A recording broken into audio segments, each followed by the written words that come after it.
Crazy. I was live 1 second. Sorry about that, y'all. I'm over here going. I'm like live, and I'm wondering what the hell just happened. Why did my stream just stop? That was weird. Let me see if I can refresh this here. There we go. And now there's no thumbnail on my joint. That's so weird.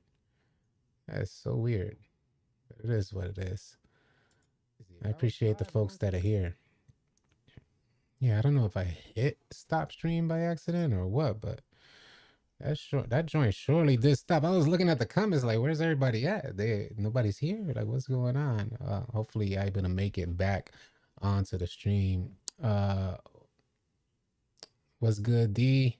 Chef J, I see y'all. Appreciate y'all being here.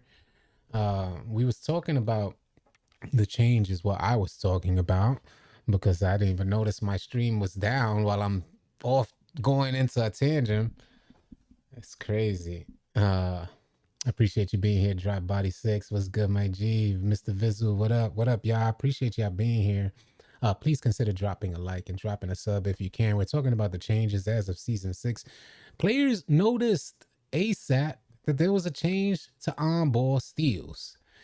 And it's becoming more apparent with each passing day that 2K did indeed buff steals. And we're not talking about what do you call those, bump steals or blitz type of steals. In fact, in my opinion, from what I've noticed after season 6, it seems like bump steals or blitz steals have been reduced. The frequency, I didn't even know you can reduce those things, but it seems like the frequency of bump or blitz type of steals have been reduced.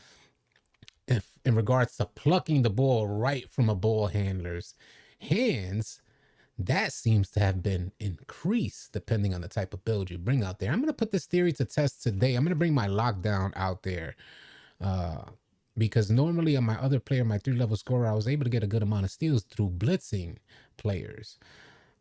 That frequency has been reduced, noticeably reduced.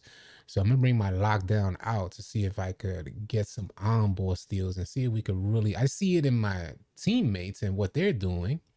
I also see it in the feedback from what our point guards give us when they're running point guard, noticing the frequency or the increased frequency of on-ball steals. So we'll definitely keep a closer eye on that too. I dropped a video earlier today talking about the differences in jump shot timings too, where there'd be like 2 separate jump shots, both with an A+ speed. One is way slower than the other. I mean, dramatically slower than another. They're both at A+ speed. So we're like, okay, if there's a threshold to get to an A+, why is the threshold so big, like a gap from one A+ to another? What up, Mr. Vizu? What up, Brandon? What's good, man? Appreciate y'all being here. Salute to y'all, man. Salute to y'all. Have y'all noticed changes in steals? Let me know. Sound off in the chat. Definitely want to get your feedback on this because it's really important. I wish 2K would announce it. Why wouldn't 2K announce something so good, a change that's so good? Lowering the frequency of bump steals and increasing the frequency of on-ball steals for the right players that allocated those defensive attributes in the right areas, like the steal attribute. Rewarding those guys, rewarding them when the ball handler makes a mistake. That's a good idea, always. Just like if you have a 99-3 ball, you want to hit an open shot. Yeah, it's the same thing for a defender. In my opinion, it's the same thing for a defender who has a ball handler cross over the defenders on the left side.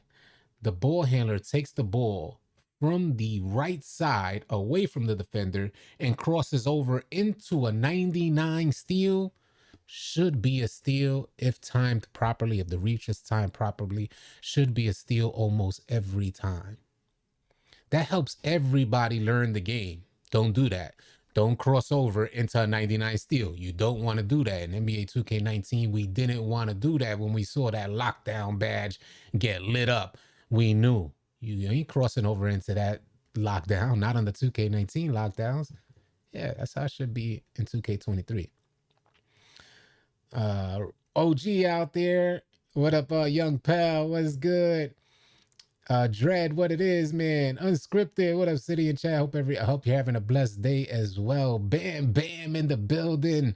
Jay Good, salute to y'all, man. Hopefully y'all doing good this afternoon. Uh let's keep going through. Is shooting better? I've been shooting great in season 6. I've been shooting really well. It feels good.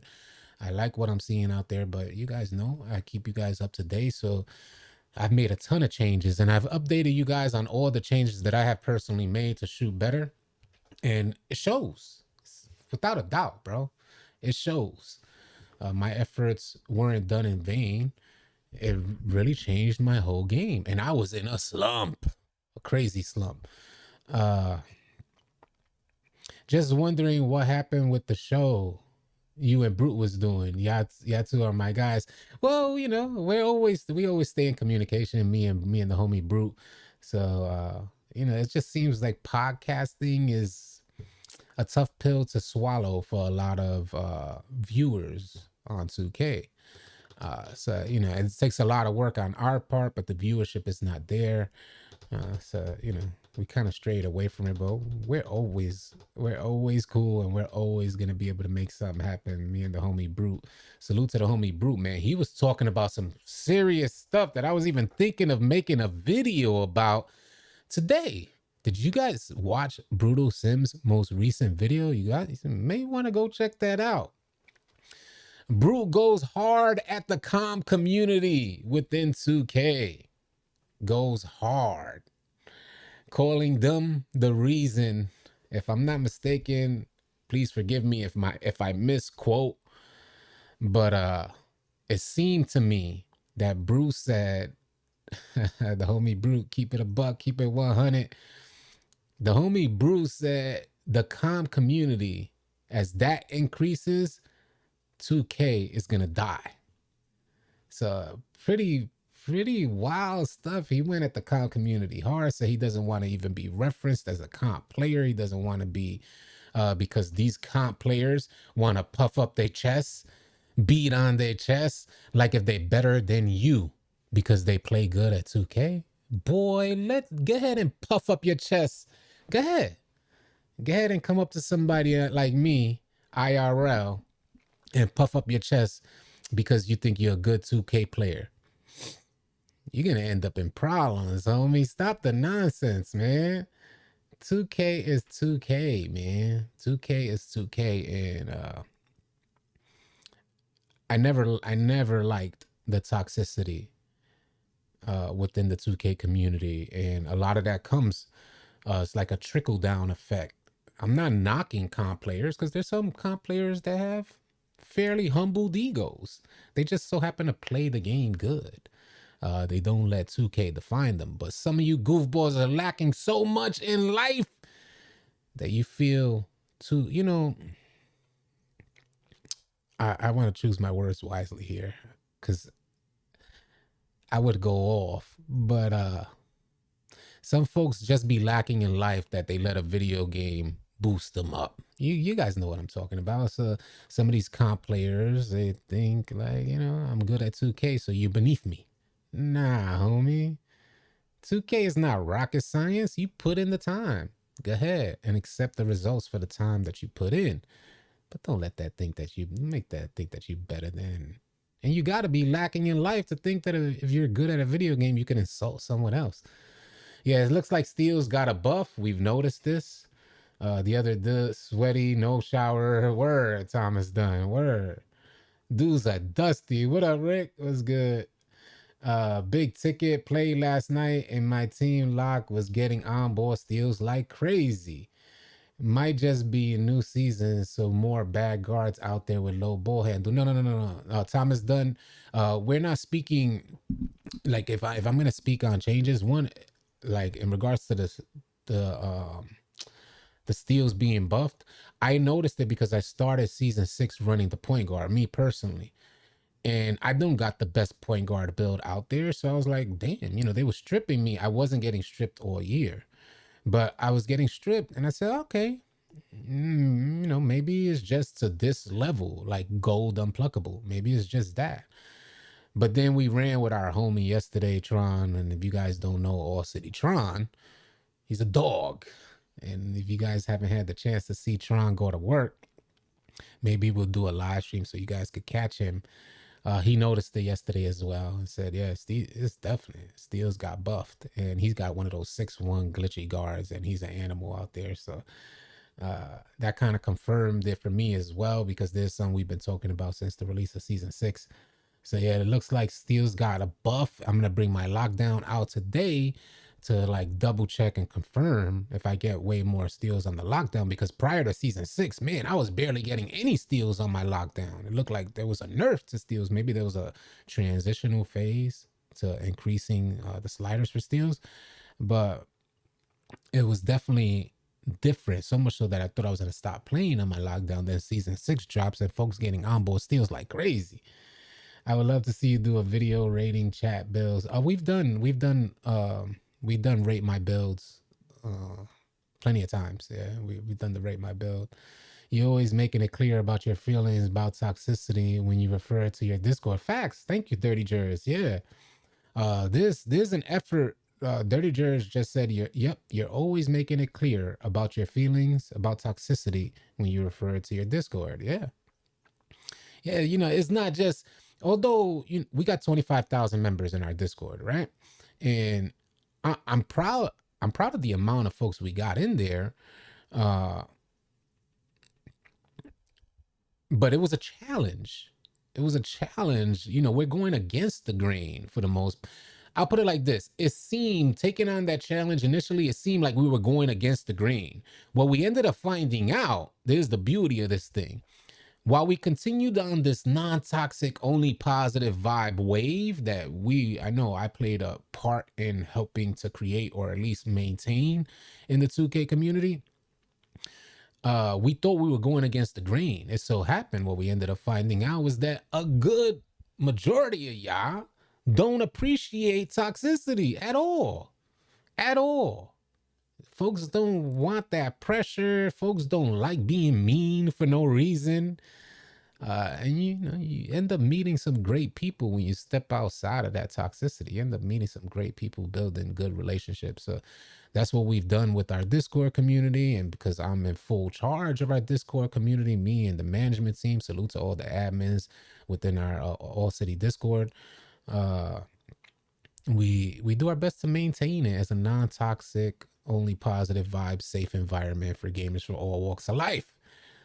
So that's huge. And we found out that most people really prefer to be non-toxic. So where does the toxicity come from? And I think that's where the homie Brutal Sim picked up, right where that question was asked. The homie Brutal Sim picked up today, dropped the video going at the heads of comp players. Ooh-wee. Brute went at their necks. I wish I could quote exactly what he said, but he says some stuff going at the comp community, saying basically, as the comp scene grows, the game will die.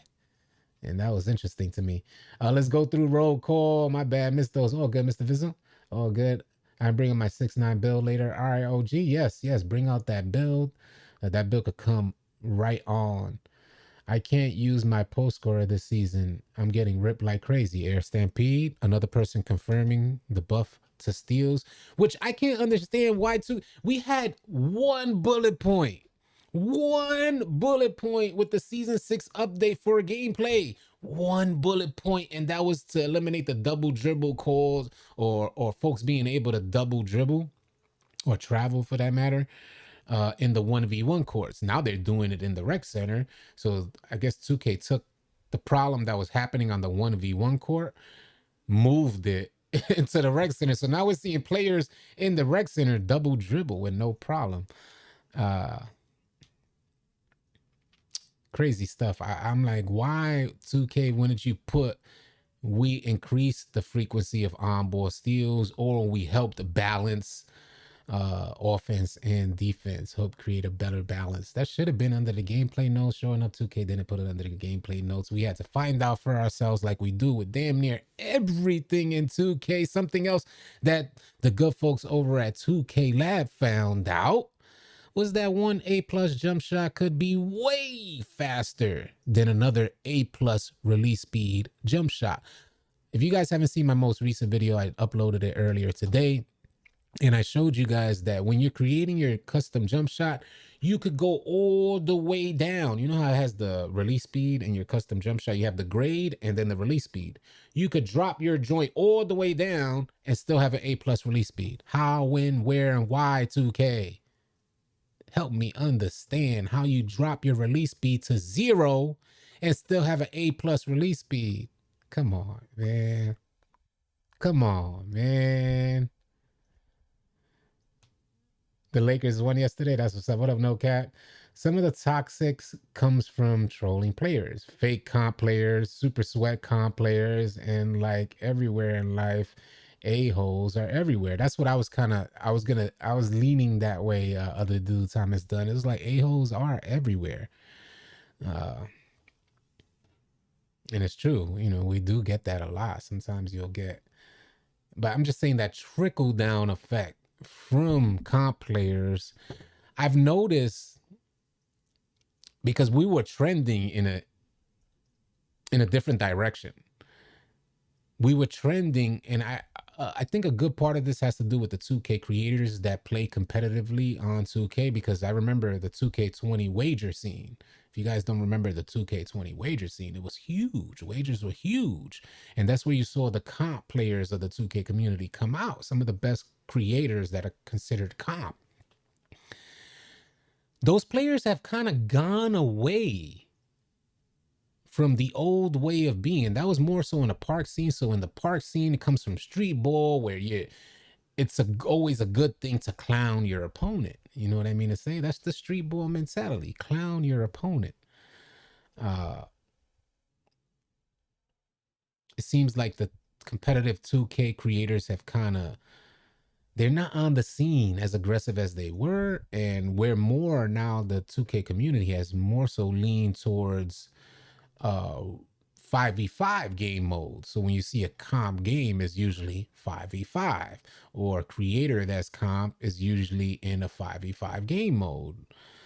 So I appreciate and commend the 2K community from growing out of that. So we may be actually in a transitional stage where the good majority of players are leaning towards more non-toxic type of vibes. Because it's just not the same no more. It's not the same. What determines you as a good player is a lot tougher these days. For instance, you can't take you'll be more likely to find success taking a rec player who plays structured rec ball or comp rec, comp pro-am, and putting him into the park. You'll probably find more success in taking one of those players and putting them into the park than you would if you take a park player and put them into the rec. And what does that tell you? That tells you that the more difficult game mode would be the 5v5 game mode. In other words, the park players have way too much space, way too much opportunity to make way too much happen. In the rec center, it's a lot tougher to create the shots. If you take the same moves that you try to perform in the park and try to apply them into the rec center, you're about to be shut down, Kochi. Shut them down. Oh man, some shots should get an S rank to separate it from an A plus. Thank you, Air Stampede. And that's what I said in today's most recent video. Shouldn't there be another grade? If there's an A plus and you got one shot that's way faster than another A plus, then shouldn't there be like an S grade or an S tier type of jump shot? I was kind of thinking the same thing. Yeah, you could instantly tell a park player when they come into the rec, right, James Williams? You instantly tell, man. What the homie said. Ticino wages at like 2 a.m. hit different. That was Monty. Facts, Monty. Facts. Yeah, that 20 scene did not wager in the stage like they do now.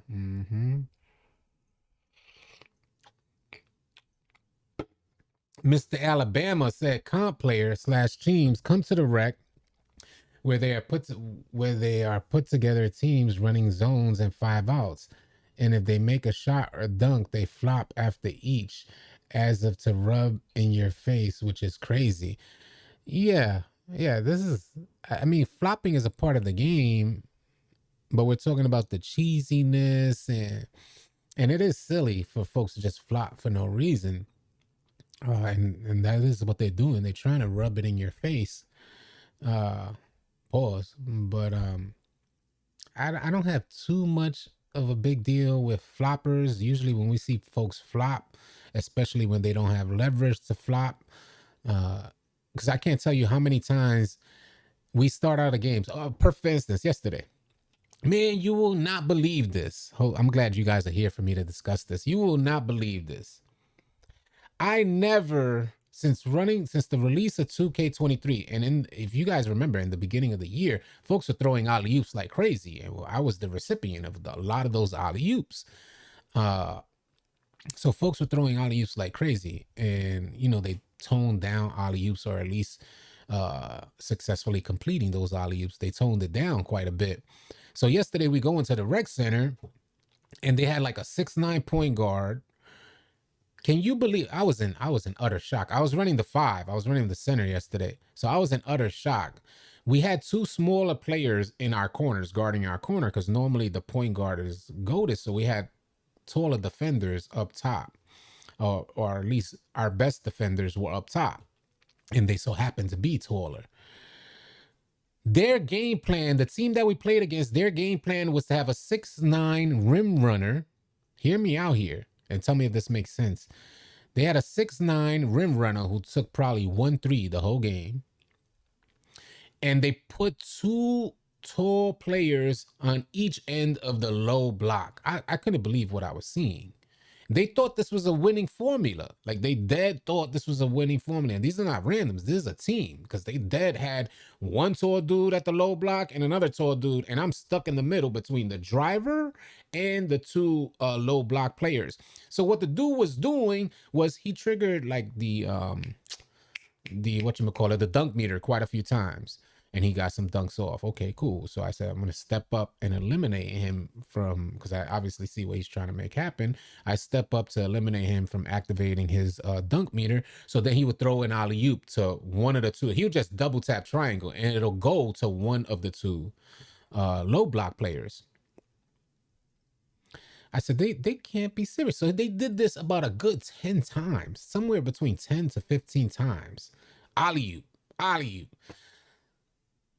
By halftime, the game is really close. And I'm like, and I'm telling the homies that I'm playing with, I'm like, yo, if these dudes beat us, I'm closing that for the night, bro. I'm not going to run. They're not supposed to win against us, bro. Let's make the adjustment. We instantly made the adjustment, took the taller players that were defending up top, or at least our best defenders at that time. We had them up top. We pushed them down low, put one on the one low block and the other on the other one on the other low block. Game over. That minor adjustment changed the whole scope and trajectory of the game. They couldn't adjust past it because that was their plan A going into the rec center. Plan A, no plan B, no plan C. We're going to put two of you guys in the low block. I'm going to rim run. This is a successful way to approach 2K. As if we're not going to make any adjustments. Man, I said, it was so discouraging to see, like, a team not have any other option, and thought that was, where did you develop this idea that was successful? So weird, man. I thought I'd share that with you. I found it extremely interesting that they thought that was even going to be a winning formula, but we completely shut that joint down and ended up beating them by like 25 points. It was where the game was close for 2 quarters all the way until halftime, and they may have even had the lead at halftime and then made the adjustment, and they completely shut down. It's like, come on. I'm not knocking them for trying, but they should have a plan B, if that don't work. It was entertaining for a little while, but game over, fact, Sham. Yeah, I was like, get out of here, man. All right, Reggie Hayes, yo, City, I'm ready for 2K24, 23, so full of BS. I ain't gonna front. I've been having fun recently playing the game. We are trying new things. I may create a new player very soon. I'm not sure which one I'm gonna go with just yet. But what up, Slim? What's good, my G? Big Heck, what's good, my G? How is that fun? Yeah, how is that fun? I only flip when my teammates do some off the wall dumb stuff. Yeah, it's always the dude and it's always the dude. Big Heck said it's always the dude getting carried. That's the one that's flopping. Happened to us the day before yesterday, getting completely carried. They told me that this dude used I didn't remember him, but they told me that the dude used to be part of our Discord community, getting completely carried by their point guard, and the point guard was good. I ain't even gonna front. You know, when we see good players, we appreciate good players. You know what I mean to say? But the dude was getting completely carried by his point guard, and he's the one flopping. I'm like, come on, man, leave that to the point guard. He's the one killing. Let him flop. But it be like that, man. Gimmicky offense never lasts against good players. Never, ever, never, ever. We had to make that call quick. Yo, we getting some live gameplay today on stream? I don't think so. I don't even have my Elgato up or anything. I mean, I could start another stream a little later. I could make that happen. I'm tired of randoms coming in the wreck with a 60 overall. I haven't, man. Where they at? I wouldn't mind seeing. Don't get me wrong. I don't like playing bum teams consistently unless I'm running point guard. When I'm running point guard, give me all the bums. All the bums come out. I don't mind. But when I'm not running point guard, it gets old, especially the folks that quit. I just blamed old man beginner. He is the devil in disguise. That was Tim and Tannis Edwards. Bro, that was a nightmare. That adjustment had them shook. Yeah, that adjustment shook them up. We just made a minor defensive adjustment, took our taller players, brought them from the top, brought them down from the top. We brought them down low. Over with. Game over for them boys. It was like, what do we do now? And that's the lack of experience that folks get, that they come from the park or they come from a different game. Don't get me, I'm not knocking y'all because I loved the park. Loved, past tense. I used to only play park. You would never ever catch me in the rec or pro-am. But everybody played park. Everybody. That's all. That all has changed. Is the park? Is there a comp scene in the park? Like, is that like an oxymoron? Is there even a comp scene in the park? I can't imagine what that looks like. I can't imagine. That just seems crazy to me. Yeah, what up, Fresh Ice Coffee? What's good, man? Raz, what's good? Or Raise, or Rice. I wanted to do a Shack build, but I feel the inside center gameplay is so weak. It is weak. The inside center gameplay is weak. They need to work on those mechanics. I think they need to work on those mechanics for inside centers. Don't get me wrong. I have a 93. I have a 7-footer with a 93 driving dunk. And he takes off every now and then, but he doesn't take off anything like my 6'9" takes off. And I gotta say this, I gotta add to this as well. It may be due to a lack of my ability to execute, because I have seen 7-foot centers take off like 6'9s. So I've seen it out there. It's far and few in between of those players that we see. It was the whole reason why I created a 93 driving dunk 7-footer. But because of what I have seen, but I haven't been able to execute like I want to as of yet. I haven't invested much time into executing those type of finishes. But they are out there and they can finish well. But I feel they do lack quite a bit. Comp park equals stage. Well, the stage is stage. I get what you're saying though. But yeah. We used to play park competitively is what I'm trying to say. Like literally park. You used to go out there and compete in park and run across tons of great players. And there used to be so much strategy involved where now I don't know if there's nearly as much strategy. You guys let me know if you feel there's nearly as much strategy. I would love your feedback on that. Timeouts are useless. 3v3 is just fade, fade, fade. Last time I was in the park, everybody had their meters on. Eric Hanlon said, last time I was in the park, everybody had their meters on. There's no way it's comp. So you're saying somebody with a meter can't be comp? Is that what you're saying? And how do you guys in the chat feel about that? If you use your meter, you're not considered comp. Definitely curious to hear your thoughts because, man, I've been going through this debate all year because I've been extremely vocal on saying, take your damn meter off. And folks are like, hell, folks that use the meter, because in my videos, a lot of times I get comments saying, I keep shooting full whites. I keep, a full bar. And I'm like, well, you're using your meter, homie. That's probably one of the biggest problems. But I've been vocal about saying, hey, if you're using your meter, folks are going to look at you like you're not a good player. You got your training wheels on. And oftentimes the feedback is like, I don't care. I'm shooting 60, 70%. So what's the answer to that?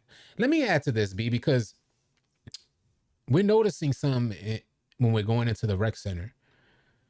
If we set up our good lineup, like say one of our best lineups, or let's leave it at that. If we set up a good lineup and go into the rec center, we play more comp teams.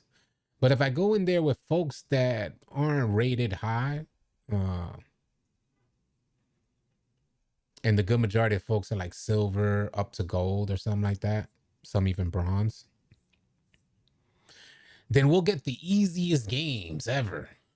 Like we'll get some super easy games. So what I'm getting at here is that I think some of these folks who use the meter that don't have teammates aren't playing tough enough games that'll let them know, hey, you got to make some adjustments, homie. So what I'm saying is you're shooting 60 to 70% with your meter on, playing against people who don't really play 2K that good. That's my argument there.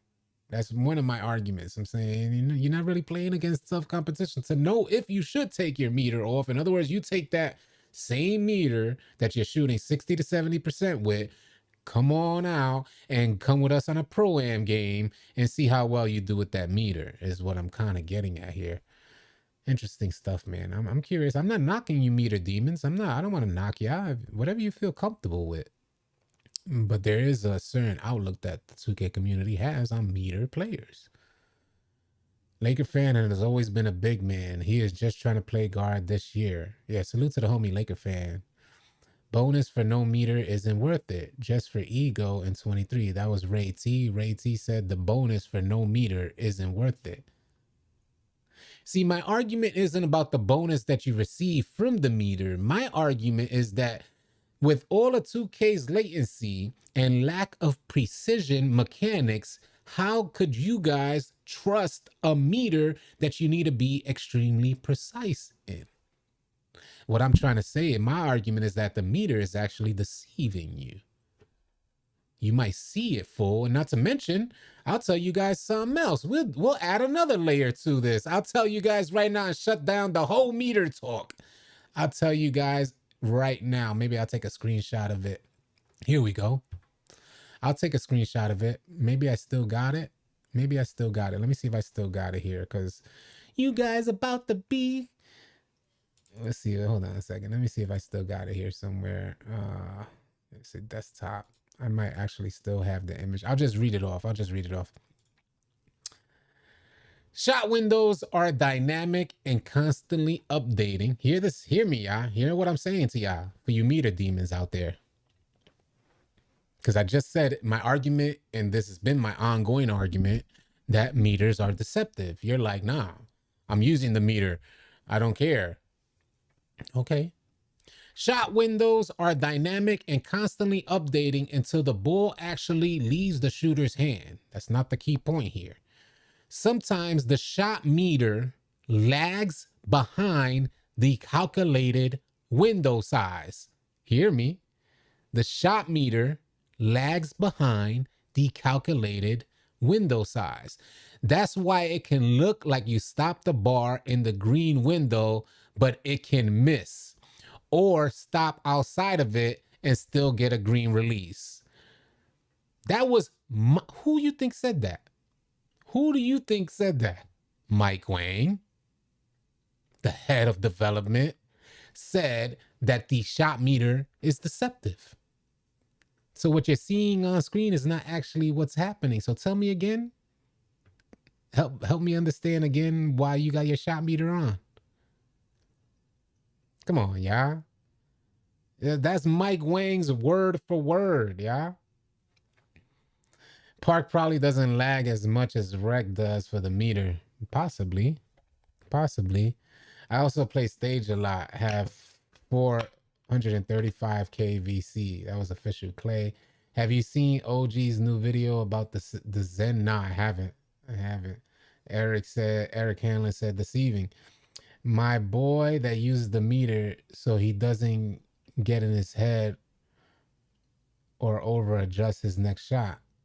That way, if he sees a full white, he knows he timed it right. That was Chucky Boy.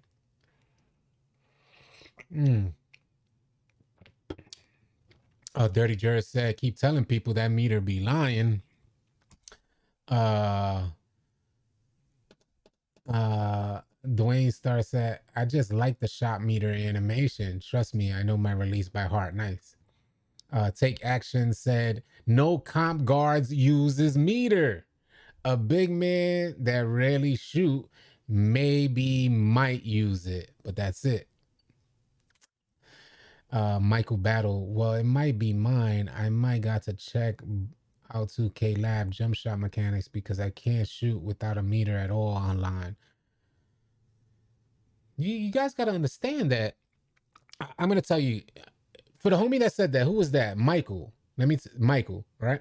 All right, let me help break something down. And I'm again, I never tried talking to y'all, so I'm not trying to tell you anything. I'm trying to talk with y'all, help create some dialogue. So what I do every day before getting on 2K, half an hour to an hour I spend in the Pro-Am lab just taking shots. The reason why I do that, if I miss that half an hour or hour before going out there, mind you, this wasn't the case seasons 1 through 3. I used to just go right out, have fun, shoot hella consistently. After season 4, that's when things changed. And you guys know I was in a hell of a shooting slump. Couldn't hit any shots, and I had to make a ton of changes. So now what I do before I go into any games, I just make sure I practice my shot every day before starting my online 2K day. Every single time I go into the Pro-Am from the night before, I go in, it's a new day, I start my practice session, I miss my first few shots. Now, if I didn't practice, those first few missed shots will actually be my first game. And not to mention, you don't know how many shots you're going to get up per game. So it may even last you 2 or 3 games to regain control of your jump shot timing.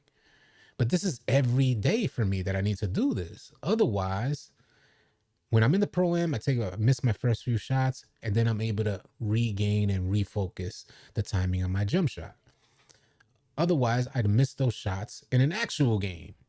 So what I'm proposing to y'all is that throughout all this time, we're talking about mid-annual cycle, I still got to go in the lab and practice my jump shot before going out there. That's how inconsistent stuff is out there.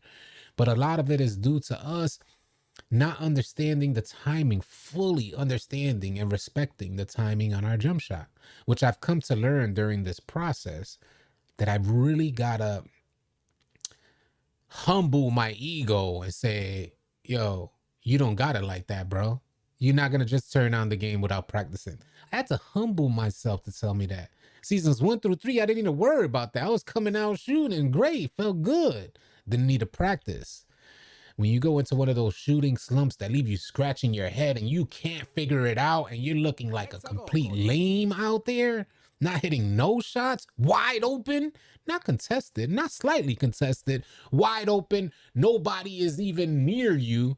When you missing those shots, Brody, that joint be demoralizing and discouraging. So I went through those phases, and thankfully I got over the hump for those phases, but I refused to go back. And some of the things that prevent me from going back into that slump is getting on the game and practicing before I get out there. And the reason why I brought it out there, I'm not saying, the reason for me mentioning that is not saying you guys should go out there and practice before you get on. I'm just saying I have developed a whole new respect for how much we as gamers need to actually give 2K if we want to have good results in return, like a good return on our investment. We need to give. And trust me, I don't agree that we should be practicing on a video game a half an hour to an hour before getting. I don't agree with that crap because there's my leisure time. I'm fortunate enough to have that hour. A lot of you guys aren't fortunate enough to have that hour, so you shouldn't want or even need to practice. So there's something broken there. A wide open shot should have a gigantic green window that you don't need to practice like that. But unfortunately, the going through the motions that I went through, I learned that I do indeed need to practice, as it was a blow to my ego, but I gotta do it if I want to have good games when I get on 2K, if I don't want to look like a lame in front of everybody else. Not that I care what any of you goofies think about me. I'm just saying, me personally, I want to play good. I'm a 2K creator. I want to play good. I want to hit open shots. It's not a good look to be a 2K creator and not be able to knock down an open shot. That's crazy. That's madness. So I try to keep it a buck with you guys so that you could know that, damn, everybody goes through this crap. It's not just you guys. Haven't used the meter in 4 years, even struggling earlier this year. OG Almighty talks about JavaScript shooting will never be the same. Okay, interesting. Salute to the homie OG Almighty. Does anyone take the meter off with dunks? Dunk meter is a separate option. It's not like, it's not like shooting. It's not like an option to dunkers, because you could dunk without the meter. So dunk meters don't get taken off.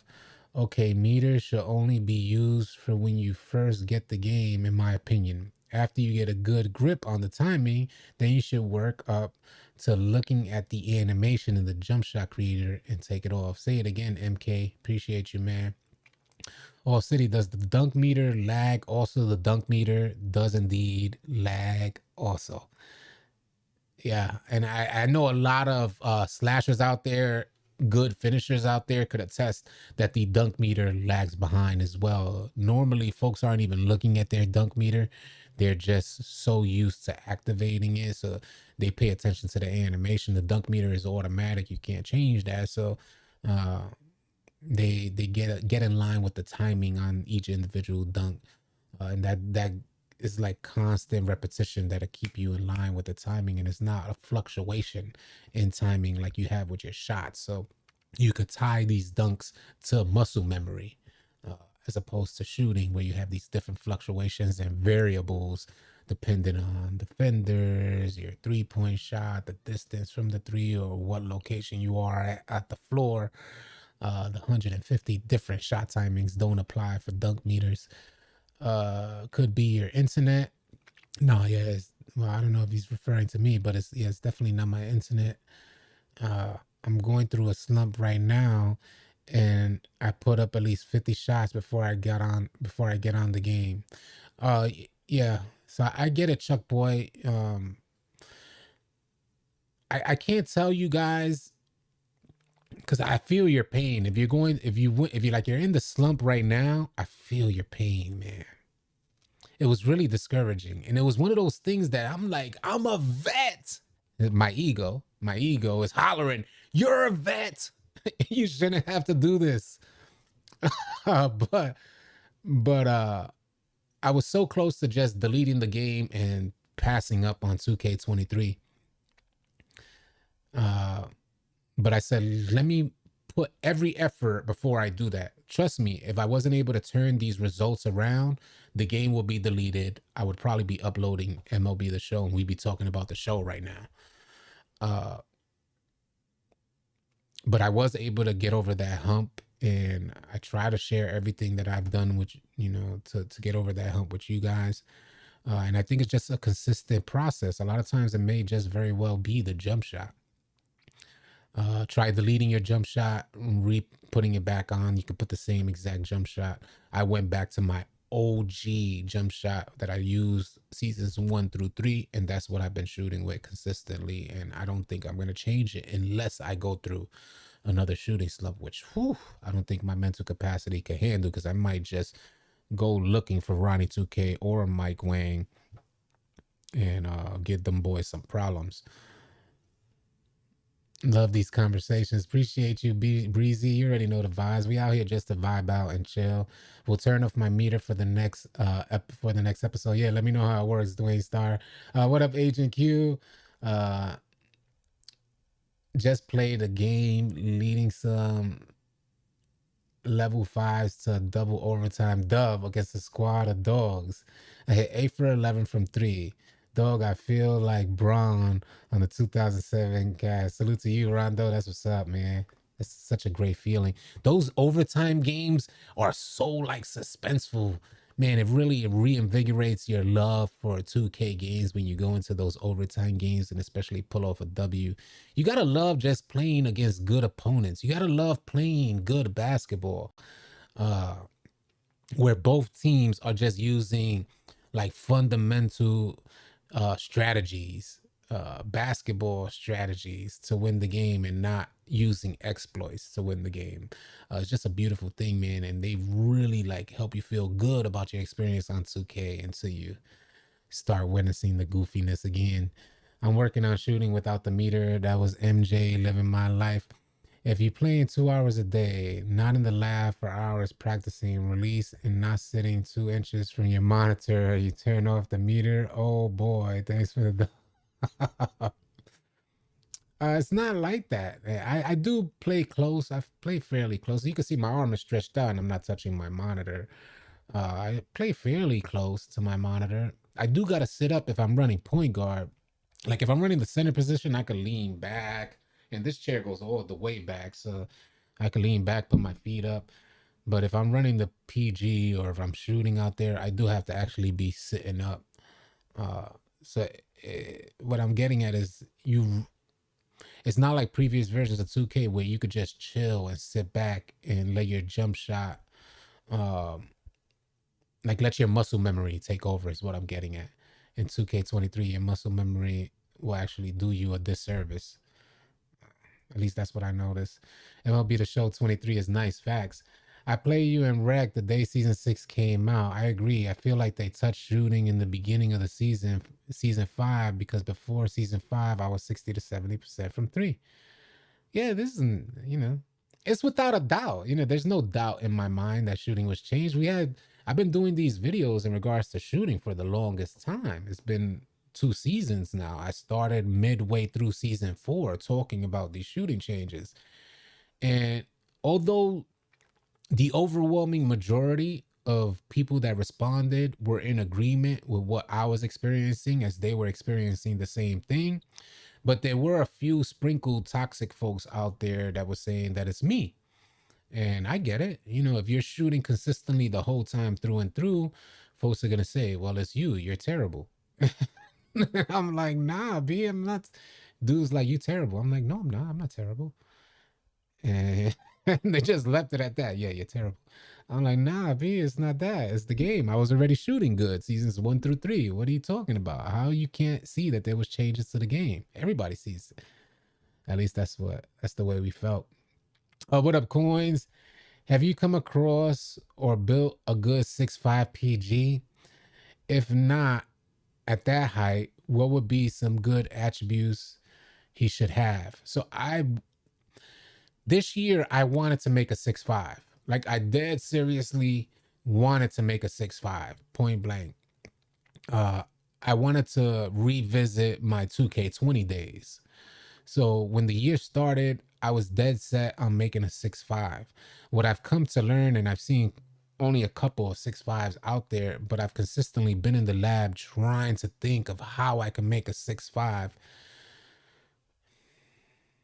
Unfortunately, the builder limits the 6'5". Not saying that you can't make it. If you like dead set on making a 6'5", go ahead and make it. But I think you'd be doing yourself a disservice because you have 6'3s. There's like to make, not that you guys want the best players, but the reason why certain heights have the best player builds is because you get so many more attributes that you can allocate at specific heights. So for instance, a 6'1" gets way more attributes than a 6'3". But a 6'3", you can create like a hash lock that you can't get at 6'5". And you just got to know these things. I know these things because I'm connected with the 2K community and a bunch of different players who make all these different builds. Not to mention I do my own research, but I just mean to say there's a reason why folks make 6'1", 6'3", 6'9", 7 foot. You know what I mean? There's a reason why, is because you get so much. Now you could allocate those attributes however you see fit, But you'll do yourself a disservice if, just for the sake of being different, you want to make a different height. 2K has failed mechanics, and we just need to recognize that. Don't waste your $100. Go within what works, check it out for yourself, compare a 6.5 build to a 6.1 build, and you'll see the differences in attributes. And then you realize when you get out there during the gameplay that a 6.5 build doesn't move too much differently from a 6.3. The amount of contests that you get against a 6.5 looks very similar to a 6.3. But you're thinking 6'5", he's taller. He's going to take off from further. Negative, Kochi. It's not the case. For that, the homie Beantown has made a great 6'2" build. For comp players, 6'2" is not going to be it. But the comp play style is totally different from what we're seeing in the rec. And normally a 6'2" is not going to be a rim runner, right? Until you see B-Town out there. So he takes his small guard build and he rim runs with a 6'2". And he sent me the build. I might consider making a build similar to that. So if you're interested, DM me, the homie that asked about the build, the 6'5" build, DM me on Discord. If you guys are not in our Discord, please consider joining. We can help us grow our positive vibes only type of community. You can help be a part of that. And if you're looking for players to run with on 2K23, definitely consider joining. Stop running with randoms, man. It's unnecessary. But DM me and I can send you a screenshot of that 6'2" build that I may consider making myself, because he rim runs and yams on everything with his 6'2". But most players aren't creating builds that small to rim run, so keep that in mind. The game speed is always changing. One day is fast, one day is slow. I feel you on that. Fendi Entertainment, I played you in Rec. Oh yeah, I read that. Yeah, appreciate you, Fendi. There should be tutorials about how to get rid of lags so that there won't be interference in the gameplay. So there's so many complications in regards to lag. Who's that? Brandon said. So you can't have a tutorial on how to get rid of lag, because there's so many things involved with what creates lag. Whether that's your bandwidth, your internet service provider, the amount of people that use the internet, whether you're wired, your controller lag. There's too many variables there. So there's not going to be an instant tutorial on how to get rid of lag. Your refresh timing on your refresh rate on your monitor, your response time on your monitor. There's just too many variables. But those are things that you got to consider. And if you want to play games like 2K or Call of Duty and be dominant, you may go out and have fun with limited equipment. But when you're ready to compete at a higher level, then you need all those things, all those variables need to be addressed. So there's not an exact tutorial on how to get rid of lag, because we don't know where the cause will be coming from. What 2K can do is like what Call of Duty does and let you know, hey, if you go into this lobby, you're going to be playing at this ping, which is high latency. That's what 2K can do, like Call of Duty does. Looking for a nice 611 power forward build. Anthony Rudd, you are looking in the right place, because the 611 build, there's a lot of ways that you can make a good 611 build. I personally, from all the builds that I've made so far, and this is going to be ironic, but from all the builds that I've made so far, I've noticed I didn't like the 7-footer initially, but now I love the 7-footer. I created them agile. When you look at the 7-footer stats, a lot of folks like to go 99 everything. You come quickly realize that you don't need 99 damn near anything to be an effective defender. You won't believe it till you see it. And I saw it earlier in the year with a guy we used to play with. So I created a very similar build, and I love my 7-footer. 2K's interior defense mechanics is flawed. and it's unfortunate. I wish they did better, but the fact is that the mechanics for interior defense are just flawed, and we can't do anything about it. I don't even know if 2K can do anything about it because they've been trying to do something about it for years now. For years, they've been trying to fix interior defense. They just can't seem to get it right. What up, Kobe? Was good. Has anyone noticed the increased amount of missed jump shots going over the backboard? I haven't. I haven't. That like at least there hasn't been a thing that we say. What up, Dano? Was good. Appreciate you putting that in there. 6-6 bills is 6-6 normally goes to lock. Listen, a lot of these bills, because there's elite players that can make a 6-5. There's elite players that can make a 6-6. I personally wouldn't count myself as an elite player that can get away with a build that's clearly, when you look at attribute allocation, clearly at a disadvantage between another build. So unless you count yourself as an elite player, which you probably wouldn't even question if you can make a 6-6 if you count yourself as an elite player. If you're something like me, then you'll say, all right, I don't want to drop $100 on a build that's going to be limited. I want to drop $100 and get the most attributes that I can get. If you're like that, then you'll lean towards one of the more meta sizes of a build and then create it how you see fit. But yeah, I wouldn't lean towards a 6-6 either. Tell you the truth. The way I see it from what I've seen in the gameplay, the 6-1s, if you're a shooting type of build who wants a little bit of finishing, I would shoot from 6-1 to maybe 6-3 for, if I'm not making a 6-3, then I'm going 6-9. But a 6-3, you got to understand that if you got a 6-3 and a 6-1 out there on the same court in a 5v5 setting, it seems like you can't put your team at a disadvantage just for the sheer sake of size and the amount of floor space you can cover. Running point guard, you get to see, I was talking about this yesterday with the homies because the homie OG is making a 6-9 build and he has a 6-6. Interesting enough, he runs with a 6-6, so he's switching from his 6-6 to 6-9. And what I noticed with his 6-6 when I'm running point guard is that I can't call him to take a backdoor cut because he doesn't finish strong enough. Versus if we're running with our homies like Cheat Code or GD, somebody on their 6-9 with a high finishing, I'm quick to call them in for a hash cut or a backdoor cut because they're going to finish strong.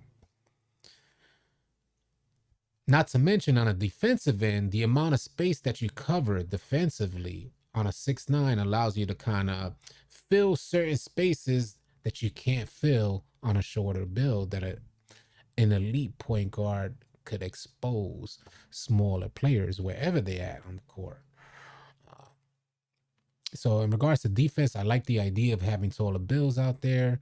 In regards to running point guard, not having another shorter build out there is ideal from what I've seen so far. Not to say that I haven't seen teams with two small players dominate. I've seen it, but you need your whole team to be in sync. One weak link could collapse the team. So just some of the things that I've noticed, take it with a grain of salt because I try not to put expectations on people. I could only tell you the reasons why you may want to lean a certain way. If you feel you got what it takes to make a 6-5, if you feel you got what it takes to make a 6-6, go ahead and make them. Have fun. That's what this joint is about. I know you want to be different, but make sure you're up for the challenge of what it takes to be different. That's what I'm trying to get at here. If you want to be different, if you're like, I don't care, I'm not making none of these meta builds, I hate that everybody uses the meta, I'm making something different, just be up for the challenge because it's going to be challenging. Yeah, everybody got to be in sync. Yeah, everybody got to be in sync. Yeah, OG Glizzy. Yep. Damn, you chopped your hair. Yeah, I did that. It's been a couple, I think it's been over a month. Yeah. Chopped it off. If the center can switch to the paint, then it's not as bad for the 6-1. This is my first 2K, and I'm shooting 59.2 from the three. I have 4,000 games played, theater, no squad. I wish I played other 2Ks where you say it's easier for shooting. Well, how about this? Let's take this like, so hear me out. What's that? Sanchez? Sanchez or Sanchezi? I'm not sure if I'm pronouncing that right or whatnot, but I don't want to jack up your name any further than I already did. Said, this is my first 2K and I'm shooting 59.2% from three. He has 4,000 games played, but those 4,000 games played are played in the theater with no squads. Now, I'm not knocking you for the game mode you're playing in. That's great. Whatever game mode you choose to have fun in, super dope. But when you speak of a 59 shooting percentage in a game mode, and I understand it's your first 2K, but what I'm referencing here is when you speak of a 59 shooting percentage in a game mode, that's probably the lightest and easiest game mode you can play in. 3v3, no squads in the theater. Probably it's like playing on rookie mode. What I'm trying to get you to see here is because the homie referenced, I wish I could have played the older versions of 2K where I mentioned that shooting is way easier. What I'm trying to propose here is that try stepping outside of that game mode and playing more consistently in like the next tier, the next level up. Go into the rec center, join our Discord, and see if you can maintain that type of consistency with your shot. It'd be super dope if you can. But I just mean to say, step outside of like these game modes so that way you could start developing, especially being your first year. I'm not even knocking you if you stay on the whole year because 2K23 seems to be behind. So I think 2K24 is going to be very different. What I'm referencing is take a step up. All right, you got your 4,000 games played. You completed those 4,000 games shooting at a really good percentage in this rookie mode. Now let's take it up a notch. Let me challenge myself and go into the next level of gaming. And when you start exploring the 5v5 game mode, you'll start seeing why things get a little bit more difficult. Less opportunities to shoot, more difficult for the point guards to create open shots for you. Things like this will help you get a better understanding of why some folks have a way lower shooting percentage. Shooting on 6-1 difficult if you don't have the right jump shot. That's Bootsy Collins. And it's right. I created 2-6-1s I created 2-6-1s this year, determined to, to try and get on running the PG. Negative, Kochi. Both of those 6-1s are deleted. I will never run a 6-1 build again. When they say it's difficult, it's difficult. And everything that I practiced in the lab, I was not able to execute on the floor with a 6-1 build. And it was extremely frustrating. I deleted them so I would never be that much of a liability to my team again. And I deleted them so I won't ever have the idea of getting on those 6-1s. They're tough, man. They're tough. For my 6-1, I use my speed and I use my space creator to do step backs. That helps me out. Yep. I'm shooting 65% at the center position in the rec. Yeah, and that's different as well. Shooting 65%, salute to you, Manuel Garcia, but 65% with the center is definitely a good shooting percentage. But shooting at the center position is very different from being the primary shooters. So, for instance, having a point guard shooting 65% is very different from anybody else on the floor. When your point guard says he's shooting 65% from three, then you know he's some type of dog out there. And it's not the biggest dog or the baddest dog, but he's some type of dog shooting 65% from three as a point guard because of all the variables, the shot timing fluctuations. I mean, these shots are different. The shot timing speeds are different in different areas of the court. They're different after different dribble move animations. Do you hear what I'm saying here? I could take a step back, LeBron James step back.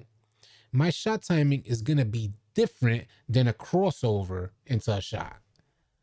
So, and this is what I've learned just from going to the lab and trying to gauge each one of these different shot timings. So, we got to take these things into consideration that, our shooting percentages, like I was able to increase my shooting percentage because I stopped shooting from limitless range.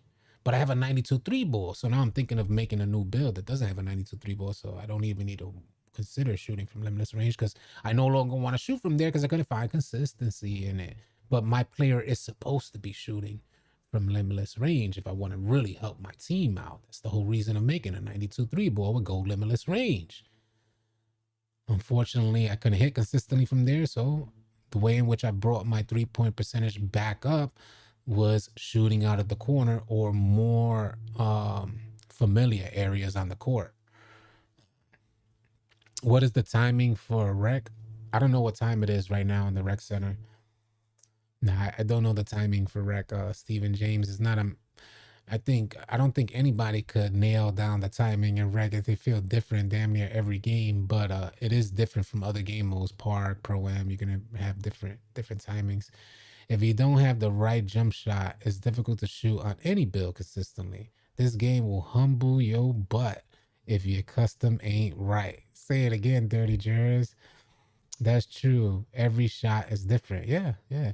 I feel like 2K should just go back to the 2K19 build system. So make people have to make role players instead of an I can do everything build. That's why so many randoms go up with so much BS. All right, Fendi, let me address that because in my opinion, and you guys, maybe we could have some dialogue about this. In my opinion, 2K23 nailed it on the head for the 2K that help create role players. There has never been a 2K. If we think that this 2K is the 2K that people make builds that can do everything, ooh man, you must have not played those previous versions of 2K. And I get what you mean about the builder per se, but whatever you get in the builder is not going to be executed in the actual game. Well, the reason why I'm saying that is because go ahead and make that 6'9" that could do everything and go ahead and bring them and put them against an elite defensive team. 6'9" shut down to the ground, not even taking a shot one time for the one time. The rotations from the center coming out of the corner eliminates his drive. The lockdowns at the top, pressing him from full court, getting blitzed left and right, eliminates him at the top, and the center eliminates the paint. So I think this year was the year that role players are like a real thing. And as I go into the builder, knowing that I can't do everything, I go into the builder and I'm like, well, I humble myself and say, I just got to play my role. I want to get out there and get, saucy. I can't. It's going to turn over against tough teams. Against the bummies, I get it. Against the Randizis, I get it. You could probably get a little. I got hundreds of clips, so you guys see them in the background of my videos. I get a little saucy, but elite defense, nah, B. You better not put that ball on the ground. Elite defense, you getting blitzed left and right. Elite defense pinches close that gap from your drive. So some of the things that I noticed. 2K19 definitely had the best lockdowns. I feel the same way. I'm struggling to build a monster dunker. Not sure if I should go guard for the speed or forward for the strength. That was mesh.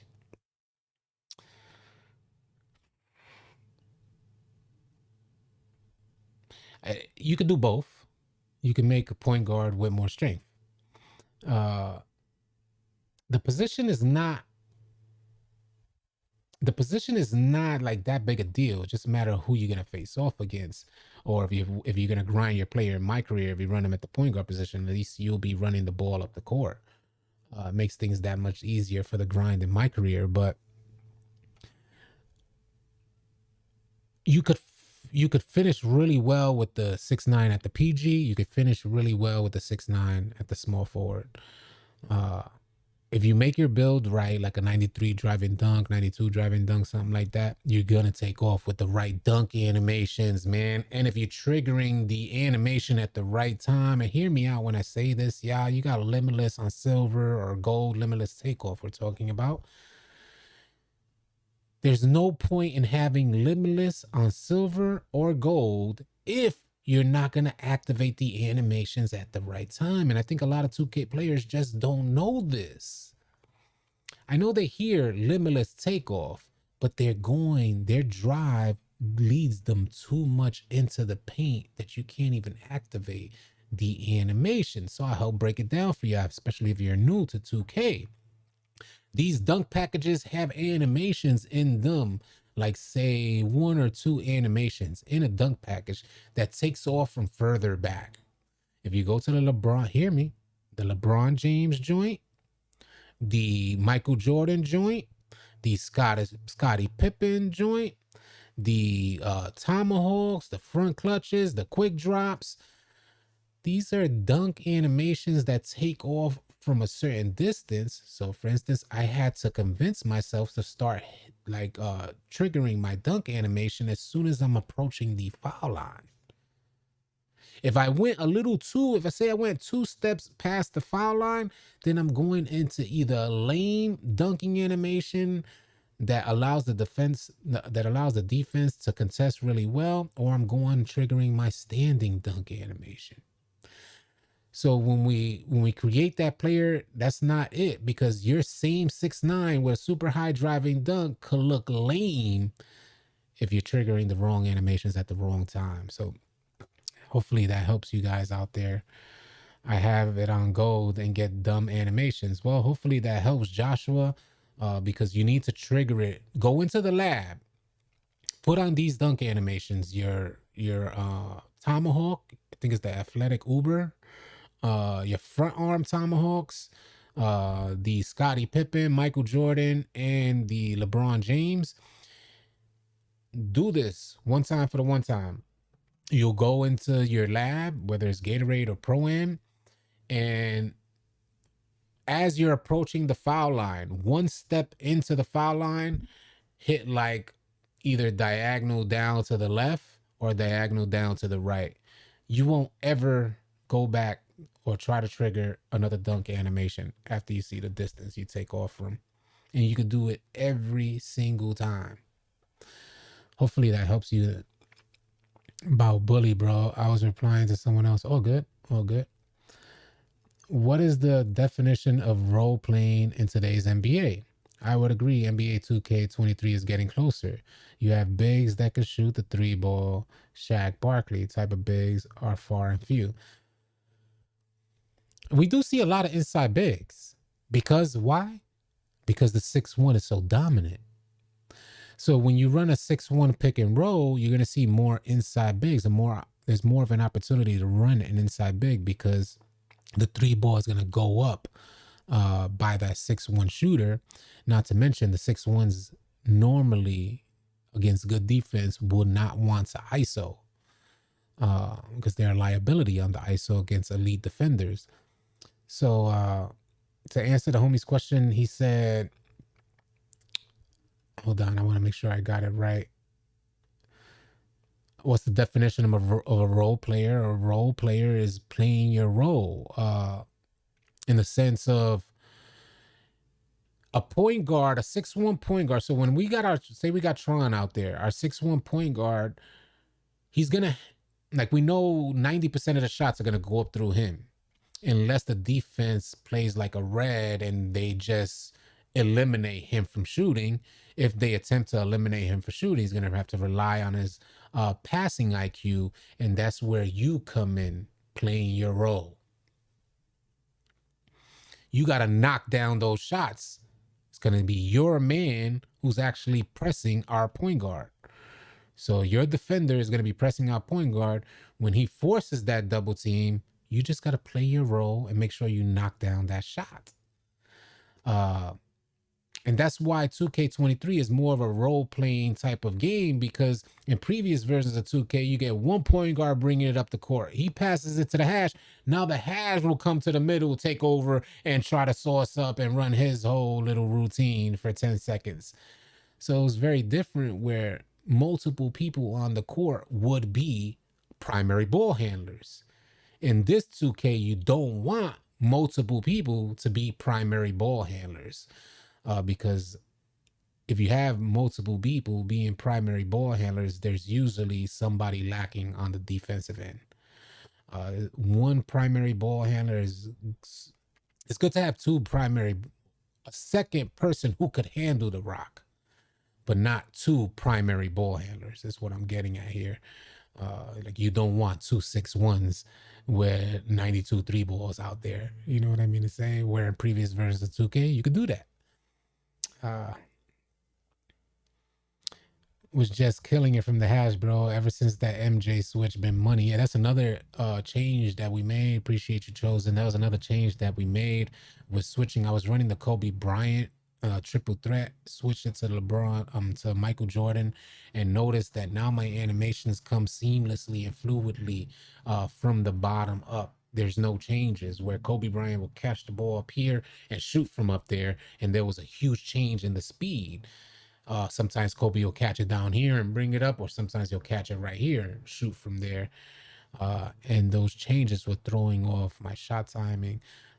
When I switched to the Michael Jordan one, we ran tests on it and found out that you get better animations that seamlessly bring it the same timing every shot, bring it from down low up top to shoot, so your timing never changes.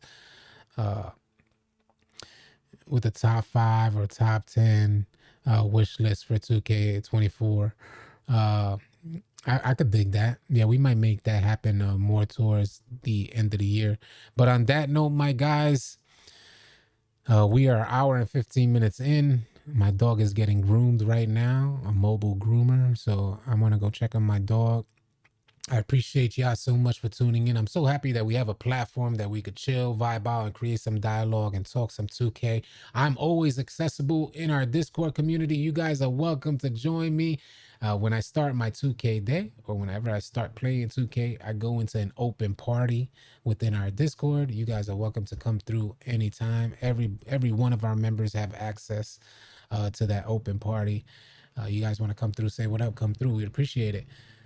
Wishing you all a safe and blessed rest of your day. I'll catch you guys either on the next video